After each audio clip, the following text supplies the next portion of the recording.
నమస్తే.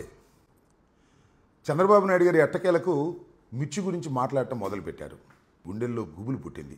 అంతేకాదు, పరామర్శించటమే కాదు, అత్యధిక సంఖ్యలో రైతులు వచ్చి తమ గోడును జగన్మోహన్ రెడ్డి గారికి విన్నవించుకున్నారు. ఆ గోడు విన్న తర్వాత జగన్మోహన్ రెడ్డి గారు మీడియాతో కూడా మాట్లాడారు. తర్వాత ట్వీట్ కూడా చేశారు.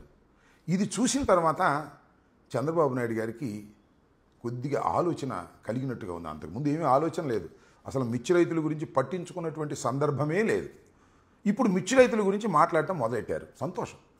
కనీసం జగన్మోహన్ రెడ్డి గారు గుర్తు చేశారు కాబట్టి మిర్చి రైతుల గురించి మీరు మాట్లాడడానికి ప్రయత్నం చేస్తున్నారు. సంతోషం.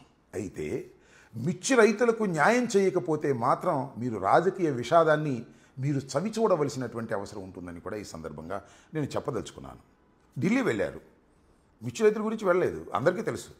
మీరు ఢిల్లీ వెళ్ళింది ఢిల్లీ ముఖ్యమంత్రి ప్రమాణ స్వీకారం చేయడం కోసం ఆ ఆహ్వానాన్ని మన్నించి మీరు వెళ్ళారు. అక్కడికి వెళ్ళి మిర్చి రైతుల గురించి మాట్లాడేటువంటి ప్రయత్నం చేస్తున్నారు. నేను అడుగుతానండి, చంద్రబాబు నాయుడు గారు, నిన్న జగన్మోహన్ రెడ్డి గారు కూడా ట్వీట్ చేశారు. కేంద్ర ప్రభుత్వానికి ఏం సంబంధం ఏంటండి?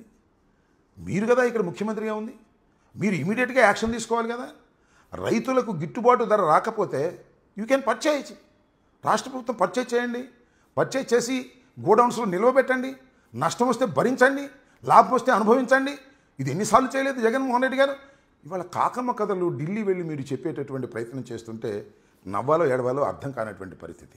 రైతు అలో లక్షణ అని బాధపడుతుంటే, ఏడుస్తుంటే, కన్నీరు పెడుతుంటే, ఎకరానికి 1,50,000 2 లక్షలు ఖర్చు పెట్టి కేవలం 50,000 ₹1,00,000 మాత్రమే పొందుతుంటే, ఎకరానికి ₹1,00,000 నష్టపోతుంటే రైతును ఆదుకోవాల్సింది పోయి ఏదో ఢిల్లీలో ప్రమాణ స్వీకారం కోసం వెళ్ళి అక్కడ సుదీర్ఘమైన ఉపన్యాసాలు చెప్పేటటువంటి ప్రయత్నం చేయటం చాలా దురదృష్టకరం.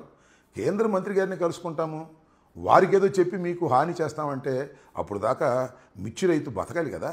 మిర్చి రైతు బతకాలంటే ఇమీడియట్గా యుద్ధ ప్రాతిపదిగా మీరు చేయాలి కదా. మేము చేశాం కదా. జగన్మోహన్ రెడ్డి గారు ముఖ్యమంత్రిగా ఉన్నప్పుడు రైతులను ఆదుకోవడం కోసం 3,000 కోట్ల రూపాయలు ధరల స్థిరీకరణ పెట్టి ఆదుకున్నటువంటి సందర్భం మర్చిపోయారా? జగన్మోహన్ రెడ్డి గారు చిన్నోడు, జగన్మోహన్ రెడ్డి గారికి ఏం తెలియదని చాలా సందర్భాలు చెప్తున్నారు మీరు.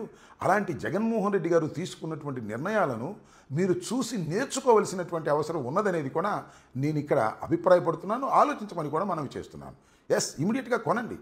రాష్ట్ర ప్రభుత్వానికి చెప్పి మీరు ఇమీడియట్గా 16,000కో 20,000కో ఈ మధ్య రేట్లో మీరు కొని వాటి నిల్వ చేయండి. నష్టం వస్తే భరించండి ప్రభుత్వం, నష్టం రాకపోతే లాభం వస్తే మీరు దాన్ని అనుభవించండి, ఎక్స్పోర్ట్ చేయండి. ఇలాంటి కార్యక్రమాలు చేయకోకుండా ఢిల్లీ వెళ్ళి కేంద్ర వ్యవసాయ శాఖ మంత్రితో మాట్లాడతాను, రైతులతో చర్చిస్తాను, వాళ్ళందరితో కూర్చోబెట్టి మాట్లాడతాను అనేటువంటి ఒక నిరర్ధకమైనటువంటి మాటలు మాట్లాడి రైతుల్ని మీరు సంతోష పెట్టాలనుకోవటం చాలా తప్పు. నేను చాలా స్పష్టంగా చెబుతున్నా. ఎప్పుడైతే జగన్మోహన్ రెడ్డికి వేలాది మంది రైతులు వచ్చి తమ గోడును విన్నవించారో అప్పుడు మీ గుండెల్లో భయం బయలుదేరింది. ఇప్పుడు కంటె తుడుపు చర్యగా మీరు చేస్తున్నారు తప్ప చిత్తశుద్ధిగా మీరు పనిచేయటం లేదు. ఇప్పటికైనా చిత్తశుద్ధిగా పనిచేసేటటువంటి కార్యక్రమం చేయండి చంద్రబాబు నాయుడు గారు. రైతుల్ని ఆదుకునే ప్రయత్నం చేయండి. అలా చేయకపోతే మాత్రం తప్పనిసరిగా దీనికి మీరు మూల్యం చెల్లిస్తారని చంద్రబాబు నాయుడు గారిని హెచ్చరిక చేస్తున్నా.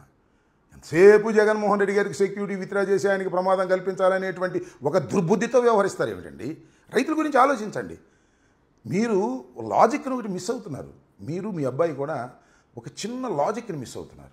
అదేంటంటే జగన్మోహన్ రెడ్డి గారిని మీరు కక్షగట్టి ఎంత నొక్కాలని, ఎంత విపరీతంగా ఆయన మీద కక్ష సాధించాలని మీరు ప్రయత్నం చేస్తారో అంతగా జగన్మోహన్ రెడ్డి గారు పెరుగుతాడు, అంతగా జగన్మోహన్ రెడ్డి గారిని మీరు పెంచుతారు. ఇవాళ Z+ సెక్యూరిటీలో ఉన్నటువంటి జగన్మోహన్ రెడ్డి గారిని Z+ సెక్యూరిటీని విత్డ్రా చేశారు. ఇది దేశవ్యాపితమైన చర్చ కాబోతుంది. రాబోయే కాలంలో ఈ ప్రభుత్వం దానికి మూల్యం చెల్లించవలసినటువంటి అవసరం ఏర్పడుతుంది అనేది మర్చిపోకండి. జగన్మోహన్ రెడ్డి గారి మీద కక్షతో ఎన్నికల్లో మీరు ప్రయత్నం చేయండి తప్ప వ్యక్తిగత కక్షలతో మీరు ప్రయత్నం చేసినప్పుడు తప్పనిసరిగా బొటుడింతై అంతై అన్నట్టుగా జగన్మోహన్ రెడ్డి గారు పెరిగిపోతారు. చూశారు కదా. మీరు నిన్న పాలకొండ వెళితే జగన్మోహన్ రెడ్డి గారి రాకకి ఎంతమంది జనం వచ్చారో అది చూసిన తర్వాత అయినా కాస్త బుద్ధి తెచ్చుకొని సక్రమంగా ప్రవర్తించే విధంగా చేయాలని చంద్రబాబు నాయుడు గారికి కూడా నేను చెప్పదలుచుకున్నాను.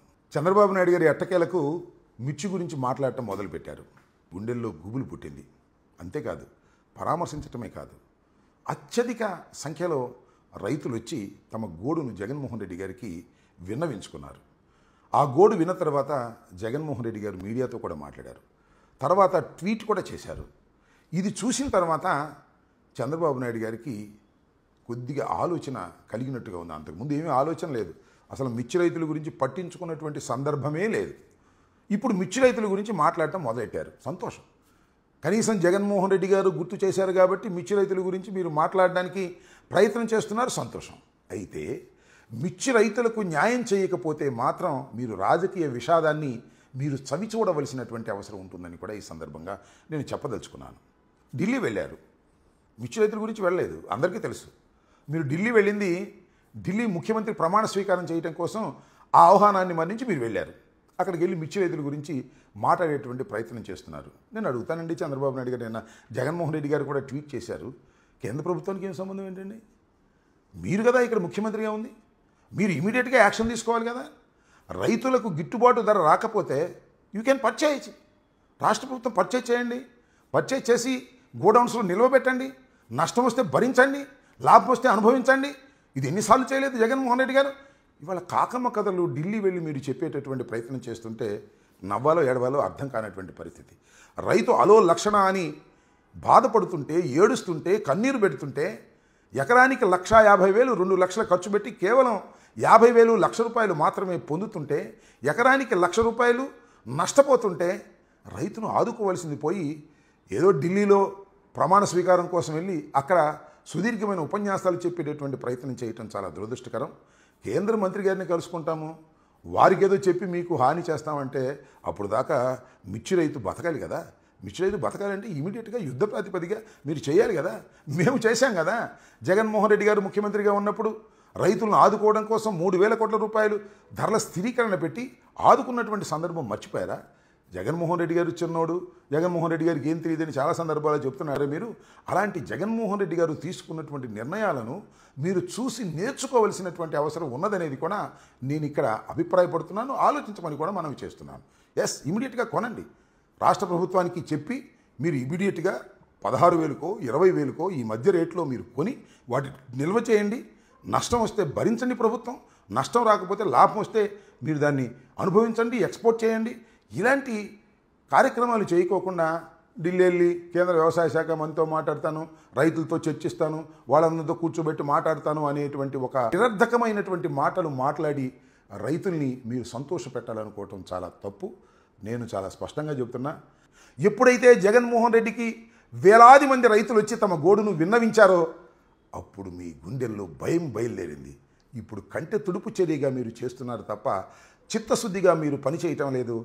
ఇప్పటికైనా చిత్తశుద్ధిగా పనిచేసేటటువంటి కార్యక్రమం చేయండి చంద్రబాబు నాయుడు గారు. రైతుల్ని ఆదుకునే ప్రయత్నం చేయండి. అలా చేయకపోతే మాత్రం తప్పనిసరిగా దీనికి మీరు మూల్యం చెల్లిస్తారని చంద్రబాబు నాయుడు గారిని హెచ్చరిక చేస్తున్నా.